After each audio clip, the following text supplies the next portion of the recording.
We should all try and be as happy with ourselves as possible, right? With what we look like and who we are. However, I think if you have something that really niggles you and you can sort it out, just sort it out. For example, if you had a crooked tooth, I think crooked teeth look great actually. I love people with crooked teeth because I love those kind of little quirks. But if that crooked tooth really annoys you and you can sort it. It's a no-brainer. So if you have wrinkles that you're worried about, and you can have a little bit of Botox and a few little tweaks here and there. And obviously, I think with the Botox thing, a lot of guys, used to think, oh, I'm going to look like a boiled egg. They think I'm going to have to. It's not like that now, is it? Yeah. We call baby Botox. Yeah. So you can do little bits little bits here, little bits there. So you don't have to go to the office. Lift the eyes, do the thing. Yeah. Yeah. Because I think that's the thing that scares a lot of guys. They think they're going to go back to the office and they're going to be like this, and of course it's not like that now. It's subtle. You can do it subtle and.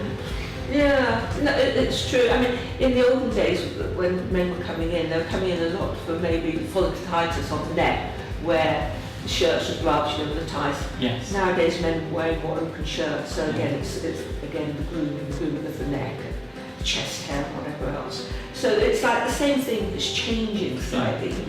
The perception of how you should look is fashion. Can you just sort of take me through what might happen if a guy comes to see you? So just take me through the kind of process what can he expect? Well, generally speaking, the first port of call would be with our treatment coordinator, where he sits privately and discusses what it is that's bothering him or what it is he thinks he'd like done. And she'll go through the treatment with him, what it's going to be like, or she'll explain the different treatments and say, I feel this would be more appropriate than that. The cost of the treatments. If it's something to do with lasers, then they'll have patch tests prior to having any treatment. If it's something to do with surgery, then they'll meet the doctors. Before they have surgery, we do the bloods, so we need to know what the bloods are like before they go in for anaesthetic or anything else. If it's for facials, then they get taken through to our facialists. If it's for body sculpting, we have people that specialise in body sculpting.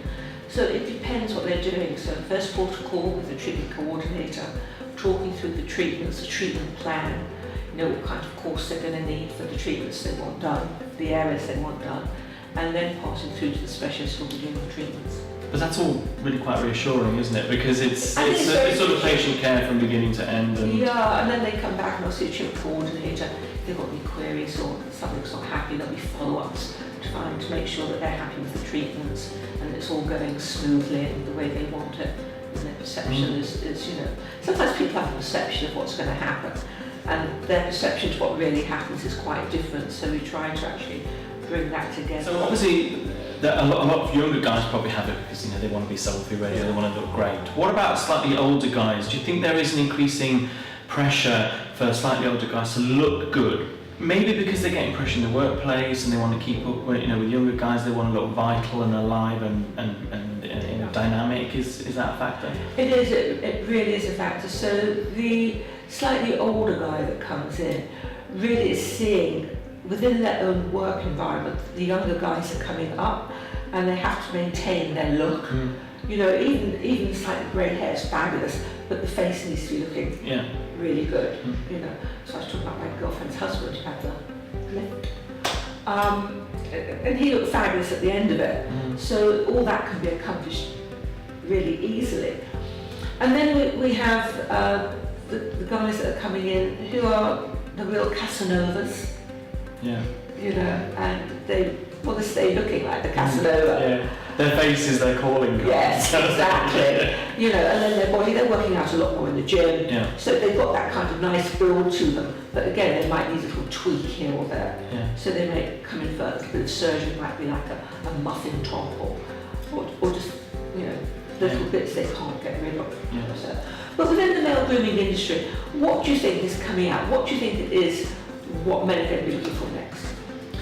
I think there are so many different things that are going on. I think the industry has really changed in many respects. I think it's kind of hit a slight plateau And compared to say 10 years ago when I saw a huge boom and guys were exploring things, the key area for I think that we're seeing at the moment is about speed and about efficiency.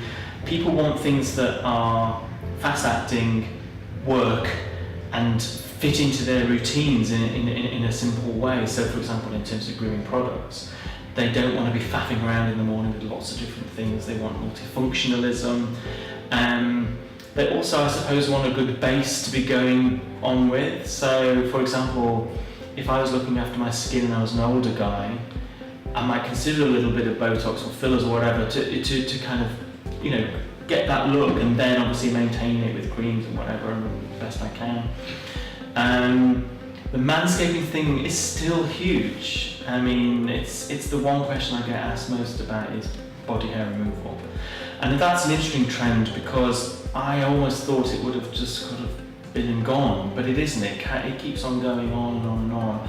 And obviously, you know, the quest for youth is never going to go away, I think. I think the difference is that guys have embraced that now, and that it's okay to sort of want to look good and want to look young and want to look vital. And there's a real trend for sort of experimentation in terms of achieving that. New treatments, new developments, using science. But also the biggest change, I think, in some respects, is the fact that we're now looking at a more holistic approach. So we're looking at nutrition, we're looking at well-being generally, you know, and looking after your body, your mind as well, you know, whether it's people you know, doing yoga or mindfulness, all these kind of things. So looking at the whole picture really, and you can't isolate one thing. Thank you so much for coming and talking with me this morning, and I'll be back to talk to you about my men's range very shortly. I should look forward. It's been an absolute pleasure to talk to you, and I'll see you again soon. See you. Bye. Bye.